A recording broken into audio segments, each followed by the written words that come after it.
Hi everyone, स्वागत है आपका मेरे चैनल में। आज बहुत दिनों बाद एक लॉन्ग वीडियो डाल रहा हूँ।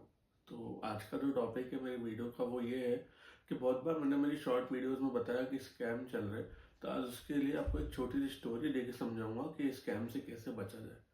दोस्तों, अक्सर ये होता है कि लोग सेकेंड हैंड फ़ोन तो खरीद लेते हैं, जाके सेकेंड हैंड फ़ोन खरीद लेते हैं या रिफर्बिश्ड फ़ोन लोग खरीद लेते हैं मार्केट में जाके, लोकल मार्केट में, या तो कैशीफाई पे खरीद रहे हैं। अब वो फ़ोन वो खरीद तो लेते हैं लोकल मार्केट में। अगर मैं बात करूँ, अगर आप किसी छोटे शहर से बिलोंग करते हो, मान लो एक सौरभ नाम का लड़का है, वो एक छोटे शहर से बिलोंग करता है, मतलब वो इतना पढ़ा लिखा भी नहीं, उसको ज़्यादा नॉलेज भी नहीं है, या कोई नया बच्चा है जो छोटे साल का है, मान लो कोई बच्चा ही है सौरभ नाम का, वो चाहता है कि भैया मेरे को एक नया सेकेंड हैंड फ़ोन, मतलब सेकेंड हैंड फ़ोन दे दो।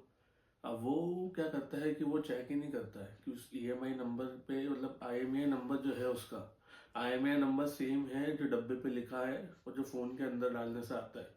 वो बच्चा कभी चेक ही नहीं कर पाते क्योंकि वो पहली बार फ़ोन ले रहे होते हैं। अगर वो फ़ोन गलती से भी क्लोन हुआ और उसने अपनी डिटेल लॉगिन कर ली उसमें, उसने अपनी डिटेल लॉगिन करी, तो वो न जाने कहाँ कहाँ तक, चाइना, पता नहीं कहाँ कहाँ पे चाइनीज ऐप्स पे और बहुत जगह उसकी डिटेल शो होने लग जाएगी।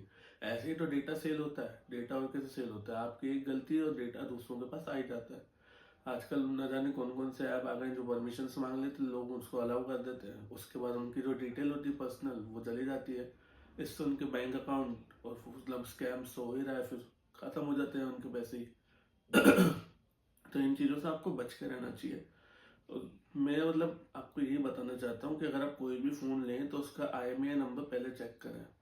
दूसरी चीज़, अगर आप एक सेकेंड हैंड फ़ोन ले रहे हो तो अगर वेल एंड गुड, अगर आपको बताया जा रहा है कि इसमें बैटरी डुप्लीकेट है या इसमें डिस्प्ले जो है वो डुप्लीकेट है, वरना बहुत सारे लोग तो ये भी नहीं बता रहे आपको कि इसमें जो बैटरी है वो बदली गई है, या इसमें जो डिस्प्ले है वो ओरिजिनल नहीं है, आपको बदल के दिया गया है। इसका जो कैमरा था वो नॉट वर्किंग था, वो आपको बदल के दिया गया है। बहुत बार इतनी बारीकी से उस चीज़ को छुपाया जाता है कि आपको पता ही नहीं चलेगा कि इसकी डिस्प्ले जो है वो ओरिजिनल थी कि डुप्लीकेट थी, या इसका कैमरा कभी काम ही नहीं करता था फ़ोन का, या तो इसकी बैटरी डुप्लीकेट है। तो इन चीज़ों से आपको बच के रहना है, वरना बहुत लोग आजकल क्या, फ़ोन तो ले लेते हैं पर फिर पछताना इतना पड़ेगा ना आपको कि क्या ही बोलूँ फिर आपको, मतलब कोई भी मदद नहीं कर पाएगी। आप किसी के पास भी चले जाओ, कोई भी आपकी मदद नहीं कर पाएगा। ऐसे ही तो आपके फ़ोन हैक होते हैं। अगर आप एक लोन फ़ोन लोगे, गलती से भी आपने डिटेल्स अपनी भरी दोगे, मतलब उसमें सेटअप कर ही लोगे, उसको चलाओगे तो सही।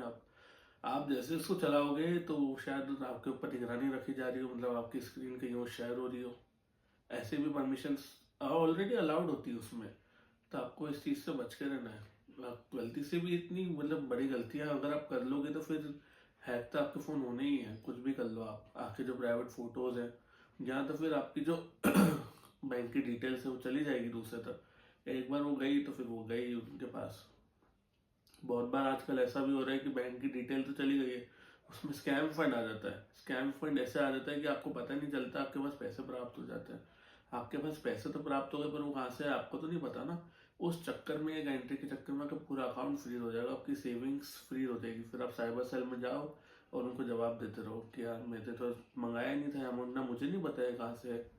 उधर आपकी कोई बात सुनी नहीं जाएगी, और बहुत सुनी भी जाएगी तो बहुत समय बाद सुनी जाएगी, तब तक के लिए आपके अकाउंट को कर दिया जाएगा फ्रीज।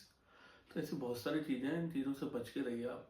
सेकेंड हैंड फ़ोन अगर आप ले रहे हैं तो बिल्कुल सोच समझ के लीजिए और देख दाख के लीजिए कि उसकी बैटरी ओरिजिनल है, कि उसका डिस्प्ले ओरिजिनल है, कि वो फ़ोन का आईएमईआई नंबर जो पीछे लिखा है वही फ़ोन के अंदर आ रहा है कि नहीं आ रहा है, उसकी बैटरी हेल्थ कितनी है, कैमरा वर्किंग है कि नहीं है, बैटरी का परसेंटेज क्या, बैटरी पीछे से फूली भी तो नहीं है। बहुत सारी चीज़ें अगर आप चेक नहीं करेंगे तो फिर उसमें आपका ही नुकसान है। तो इन चीज़ों को प्लीज़ चेक करके ही फ़ोन लीजिए। अगर आपको मेरी ये वीडियो पसंद आई हो तो प्लीज़ मेरे चैनल को सब्सक्राइब कीजिएगा, मेरी वीडियो को लाइक कीजिएगा और ज़्यादा से ज़्यादा लोगों तक शेयर कीजिएगा। Thank you so much.